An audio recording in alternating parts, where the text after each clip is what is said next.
네, 우선 우리 이지우 이사장님, 저희가 3분 발언하라고 했더니 3분 안에 끝내시려고 엄청 노력하시느라고 빨리빨리 읽는 바람에 내용 전달이 잘 됐나 모르겠어요.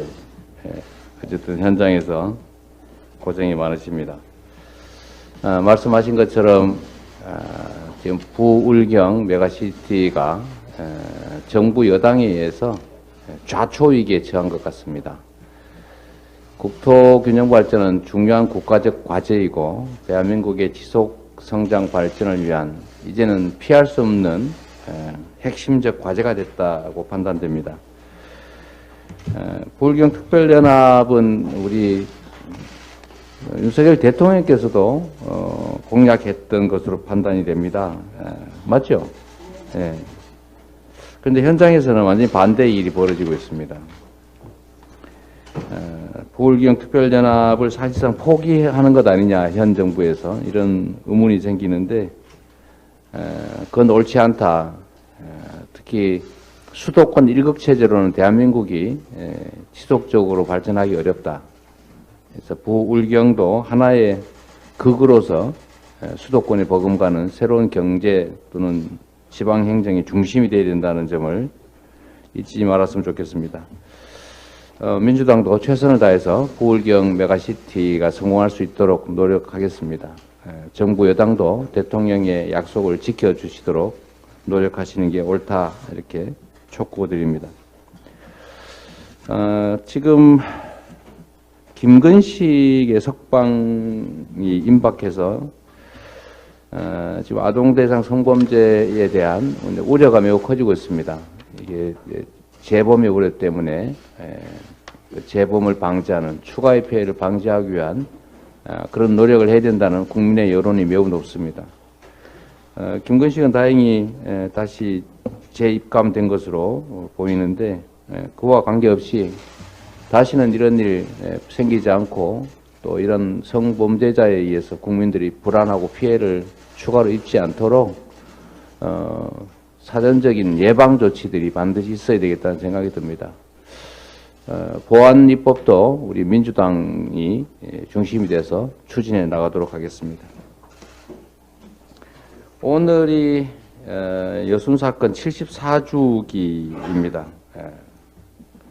우리가 4.3 사건이나 또 여순 사건이나 그 외에 이 국가 폭력에 의해서 우리 국민들이 억울하게 사망한 사건들이 참으로 많습니다.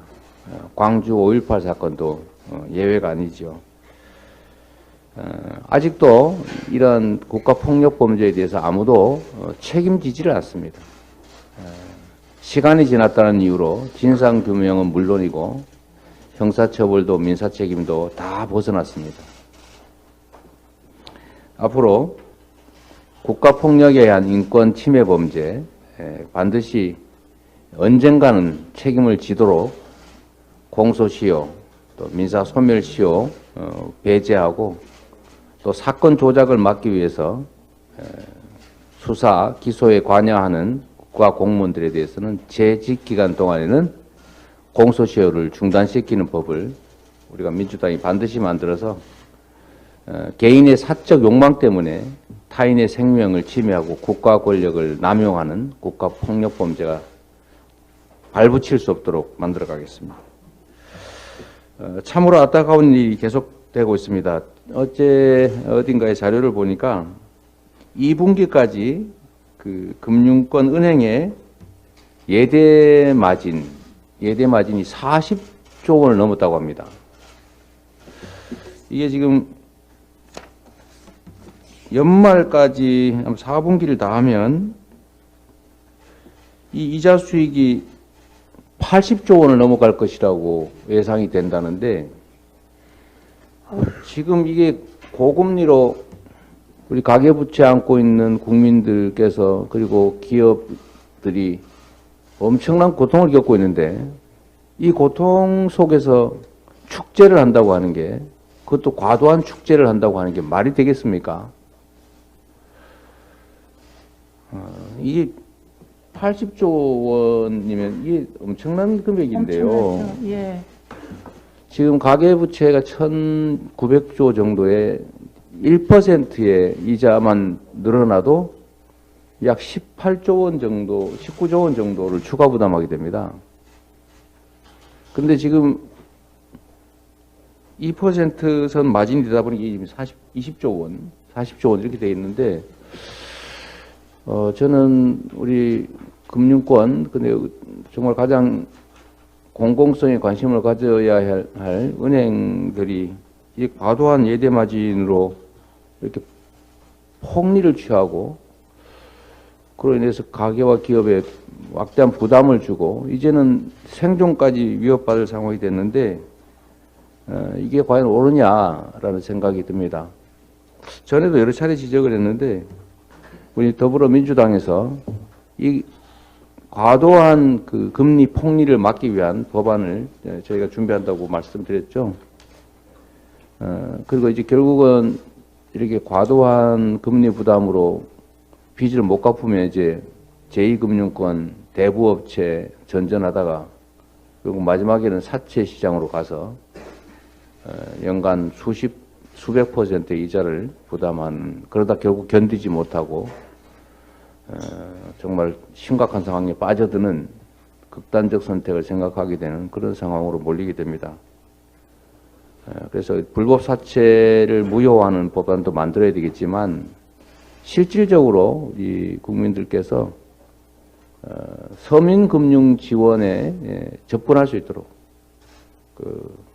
좀 저금리 대출로 좀 전환을 한다든지, 또는 금융 지원을 강화한다든지, 신속하게 부채 상태에서 좀 벗어날 수 있게 하는 법들이 필요하겠고, 정부에도 좀 서민금융에 대한 각별한 관심을 요청드립니다. 시장에만 맡겨놓는다고 문제가 해결되지가 않습니다. 특히 위기의 시기일수록 약자들, 다수의 약자들의 피해와 고통이 커지기 때문에 이럴 때야말로 정부의 역할이, 국가의 존재가 필요할 때다라는 생각이 듭니다.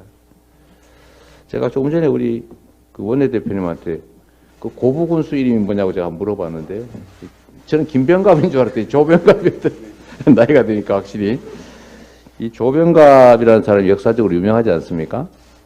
제가 뭐 적절한 비유는 아니겠지만, 타인의 고통을 축제의 수단으로 활용하는 일은 있어서는 안 됩니다. 이 지금 경제, 금융, 민생 위기 속에서 이 사회적 강자라고 할 수 있는 은행이 이 서민들을 상대로, 또는 힘없는 기업들을 상대로 이렇게 금리를, 폭리를 취하고 또 이들의 생존을 어렵게 만드는 일 결코 있어서는 안 되고, 금융기관이 가지는 사회적 책임, 공공성인 책임을 다해 주시기를 부탁드립니다. 네, 고맙습니다.